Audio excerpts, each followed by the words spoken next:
किसी भी कंपनी के लिए भारतीय बाजार पहेली से कम नहीं है। 140 करोड़ लोगों की जनसंख्या वाले देश के मिजाज को समझ पाना किसी के लिए भी आसान बात नहीं है।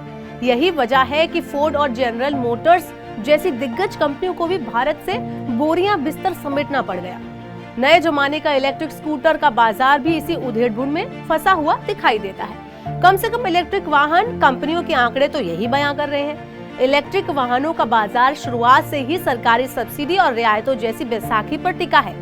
इस साल मई में ईवी कंपनियों ने 1 लाख से ज्यादा बाइक और स्कूटर बेच डाले, लेकिन जब से सरकार ने फेम सब्सिडी खत्म की है तब से ईवी सेल औंधे मुंह गिर चुकी है। सितंबर 2023 में ईवी कंपनियों ने करीब 64,000 स्कूटर बेचे हैं। अब जहां राज्यों में ईवी पर मिलने वाली रियायतें खत्म हो चुकी है, तो ऐसे में ई स्कूटरों की बिक्री भारत के कुछ राज्यों से सिमट चुकी है।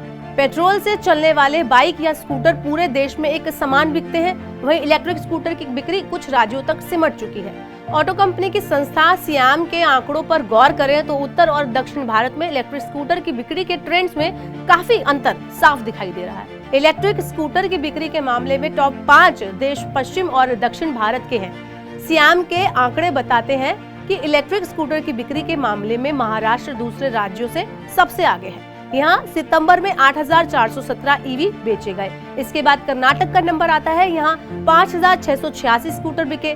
इसके बाद गुजरात, तमिलनाडु और केरल का नंबर आता है। केरल जो 5वें नंबर पर है, वहाँ भी 2,397 इलेक्ट्रिक स्कूटर बिके हैं। वहीं उत्तर के राज्यों की अगर हम बात करें तो सबसे ज्यादा बिक्री दिल्ली में दर्ज की गई, जहां सिर्फ 1,159 ईवी बिके। वहीं यूपी में 962, पंजाब में 479 और हरियाणा में सिर्फ 124 ईवी बिक सके। जब ग्राहकों का मूड ही ऐसा है तो कंपनियां भी इन्हीं राज्यों में फोकस कर रही हैं।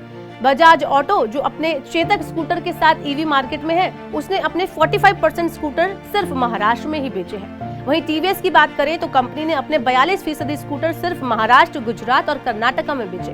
इसके अलावा एथर की बात अगर करें तो कंपनी ने अपने 54% वाहन सिर्फ कर्नाटक में ही बेचे हैं। इलेक्ट्रिक स्कूटर से जुड़ा दूसरा आंकड़ा और भी चौंकाने वाला है। बजाज ऑटो ने देश के 15 राज्यों में एक भी इलेक्ट्रिक स्कूटर नहीं बेचा है।